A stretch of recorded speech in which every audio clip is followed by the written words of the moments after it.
Okay, let's see. We talked about anger. We talked about. Did we talk about lust? No. Oh, okay. So, let me ask you a question. Why is lust a deadly sin? To answer that question, we need to better understand what lust is. Now, for the most part, when most people hear that word lust, what they're thinking of is sins of the flesh. Basically sexual sins, sexual immorality. That's right. But I personally believe that there's a lot more to that word lust than just sins of the flesh. What do you mean? Well, let me explain it this way. In Dante's Inferno, he says that those unrepentant sinners who go to hell for their sin of lust, their eternal punishment is going to be that they are going to be pushed around by a relentless wind. Uh-huh.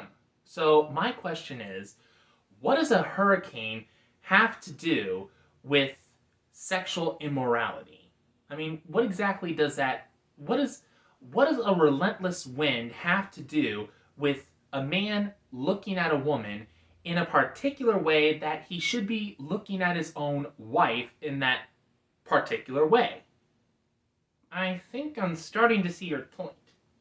Another thing is that I have watched the Star Wars prequels, and I have especially seen Star Wars Episode 3 Revenge of the Sith. Before the great big battle between Obi-Wan Kenobi and Anakin Skywalker, who has now become Darth Vader, but without the suit, we haven't gotten to that part of his transformation just yet, they have this argument before they fight, where Anakin Skywalker is saying, "You have taken my Padme away from me. You will not take her away from me." And Obi-Wan says, "No, you have done that yourself. Your anger and your lust for power have already done that." It's kind of interesting, what exactly does power, especially political power, have to do with, sexual immorality? Well, some people are actually attracted to people who are in power. I think it's more than just that. I think another way to explain it is basically, and this is where I'm really thankful that I am a huge fan of horror films, with the subgenre of psychological thrillers.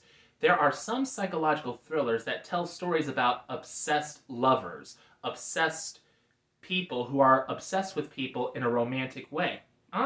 Like Play Misty for Me, and another great example would be Fatal Attraction, which stars Michael Douglas and Glenn Close. That was a great movie. It was.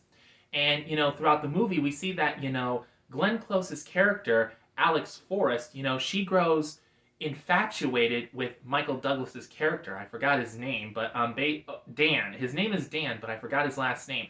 So anyway, Alex becomes obsessed with Dan. She falls in love with him, and but Dan's not really interested in her that way. She was just a one night stand for him. Oh, and the worst part was she was married. I remember. That was a bad decision. Absolutely. So it's like, so Dan was not interested in Alex romantically. He was just interested in using her as a plaything, until, his wife came back home, and we all know how the story goes. So basically, she develops an obsession with him to the point where now she's trying to manipulate his life to where she can have him all for herself. And it gets to the point where towards the end of the movie, they get into this life and death fight that actually results in Alex Forrest being killed off. So what I'm trying to get at is that I think lust is a lot more than just, being attracted to a random woman. I know what the Bible says. Matthew says, well, Jesus says in the Gospel of Matthew that if you look after another woman lustfully, you have already committed adultery with her in your heart. And some Christians, like Southern Baptists, they take that way too far, and they say that if you even look at another woman, you're going straight to hell. That doesn't sound right. Right. Look, we got to acknowledge that, even if we are faithful to our wives or our girlfriends, there's still going to be a part of our human nature that just, we can't help but admire the beauty of other human beings, of other women. It's just in our nature. But I think the real issue is, how much enjoyment do we get from that? And another thing is that, What I was trying to get at when it comes to the story of Alex Forrest and Fatal Attraction is that I think another word to describe lust, like a synonym, would be obsession. If you are so obsessed with somebody, your whole life pretty much becomes that person. Your life revolves around that person, and it's all about, I gotta have that person in my life by any means necessary. And Alex Forrest does it in such a way to where she lies about being pregnant with Dan's baby and breaking into his house and killing off his daughter's pet rabbit and even kidnapping his daughter just to play with his mind. Just doing whatever she felt she could in order to make Dan her husband or her lover forever. So I believe that that's why lust is a deadly sin, is because, there's nothing wrong with admiring the beauty of another human being. But if it gets to the point where that's all you're thinking about and your whole life is about, I have got to make that person mine, that's when it becomes a dangerous thing. And that, I believe, is why lust is one of the 7 deadly sins.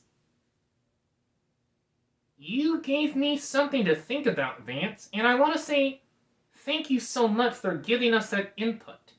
I think we all needed to hear that, and I say, God bless you. Thanks, Mr. President. You're welcome.